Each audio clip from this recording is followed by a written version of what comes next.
Более выносливого растения, которое имеет эффектный вид и цветение до прихода заморозков, надо еще поискать. Эта неприхотливая садовая лиана обладает отличной живучестью, активным ростом и редкой красотой, которую часто сравнивают с махровыми розами. Она хорошо выдерживает морозы средней полосы и ни в каком особом уходе не нуждается. За свою красоту и длительное цветение это растение в народе прозвали сибирской розой. Речь идет про калистегию. Среди этой лианы есть несколько видов с простыми цветами, но в декоративном садоводстве особую ценность имеет калистегия махровая флороплена. Это удивительно живучее и красивое растение с эффектным цветением до морозов, которое ни в каком особом уходе не нуждается. Однако некоторые садоводы побаиваются высаживать эту лиану на своих участках. А дело в том, что декоративная калистегия является родственницей дикорастущего вьюна.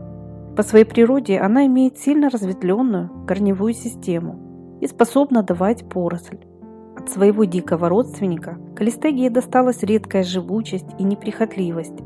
Но данное растение сложно назвать сорняком, так как такое цветение, как у этой лианы, невозможно не оценить по достоинству. А чтобы не было проблем с агрессивностью, эту лиану лучше выращивать с ограничением корней. Красота калистегии флороплена в ее очаровательных махровых розочках, которые появляются чуть ли не в каждой пазухе и по всей длине побегов. Даже если вы полностью обрежете осенью кустик до основания земли, в новом сезоне растение пойдет в стремительный рост и обязательно зацветет. Цветение начинается примерно в конце июня, в июле и не прекращается до заморозков. Цветы напоминают то ли нежные махровые розы, то ли пионы. Их диаметр около 10 см. Аромат слабый, ненавязчивый. Каждый цветок сохраняет свой вид не менее 7 дней. Эта неприхотливая лиана за сезон способна отрастать на высоту от 2 до 4 метров. С помощью таких растений можно красиво задекорировать арку, стену или забор. И калистегия – это отличное решение для вертикального озеленения. Но всем, кто захочет высадить у себя эту красоту, стоит учесть ее агрессивные качества. Не надо сажать калистегию в общий цветник. Она настолько хорошо разрастается, что может легко вытеснить рядом растущие многолетники. К тому же плетистые стебли этой лианы в хороших условиях способны укореняться и разрастаться по ближайшей территории. Калистегия настолько неприхотливая, что сможет расти как угодно. Для хорошего развития ей даже не нужна опора. Она станет стелиться по земле, укрывая почву своими побегами с удлиненной листвой и яркими цветами. Но высаживать таким образом калистегию я настоятельно не рекомендую.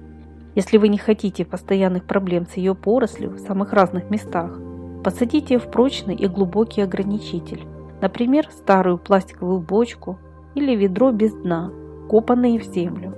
Глубина такого ограничителя должна быть не меньше 1,5 метра. Важно не давать корням расти на свободе. Также следите, чтобы побеги этой лианы по возможности не соприкасались с землей, так как есть вероятность их укоренения. Калистегия настолько живучая, что станет расти даже в тенистых местах, но при недостатке света она утратит свою декоративность. В тени цветов будет мало, а их размеры и тусклая окраска вас не впечатлят. Калистегии не требуется особо прочная опора. Своими тонкими побегами она хорошо обвивает и цепляется за любое основание. Это может быть любая вертикаль диаметром до 10 см, решетка, сетка, садовая арка или изгородь. Единственное, что металлический забор из профнастила ей не подойдет. Хотя если по нему пустить направляющие из проволоки или прочной веревки, то эта лиана будет виться по ним. Из калистегии получается красивый фон и яркие вертикали из зеленой листвы и очаровательных махровых цветов до самой глубокой осени. Даже молодые саженцы за сезон отрастают на высоту более 2 метров и цветут уже в первый год посадки. С зимовкой у калистегии тоже нет проблем. Она легко переносит морозы до минус 30 градусов. Осенью всю надземную часть можно полностью срезать. В садах с суровыми зимами место посадки калистегии прикрывают мульчой. Весной следят за тем, чтобы молодые побеги не пострадали от заморозков, накрывая их белым агроволокном. Хотя погубить калистегию довольно сложно. ведь она способна отрастать от своих корней. В особом составе почвы эта лиана не нуждается, но для более обильного цветения ее можно высадить в плодородный грунт и подкармливать 1 раз в месяц. Эта лиана также не нуждается в постоянном поливе и хорошо выносит временную засуху. Калистегию можно посадить даже на балконе. Вот там она точно не создаст вам никаких проблем. Единственное, что увядшие цветы лучше вовремя удалять, чтобы они не портили общий вид. Размножить этот многолетник проще простого. Например, делением корневища. Любой кусочек корня в земле со временем даст новые ростки. Калистегия также укореняется своими побегами. А вот из собственных семян вырастить махровую калистегию не получится, так как это гибрид. Данное растение отличается не только редкой красотой, обильным цветением и выносливостью. Эта зимостойкая лиана способна без пересадки расти на одном месте не менее 25 лет. Однако ее лучше сразу высаживать на постоянное место с глубоким ограничителем, чтобы не заниматься пересадкой уже взрослых растений.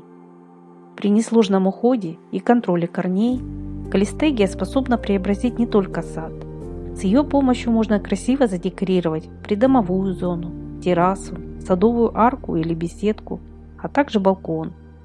На хорошем освещении это растение будет радовать вас своим роскошным цветением до прихода осенних морозов. Такой сверхживучий многолетник вполне подойдет даже самым неопытным садоводам, если изначально его правильно посадить. Обязательно поделитесь своим мнением об этом растении. Ваши комментарии очень важны и будут многим интересны. Не забывайте также подписываться на наш канал и нажимать на колокольчик, чтобы вам приходили уведомления о выходе новых роликов. А если вам это видео было хоть немного полезным, не забудьте, пожалуйста, поставить лайк. И до новых встреч на нашем канале.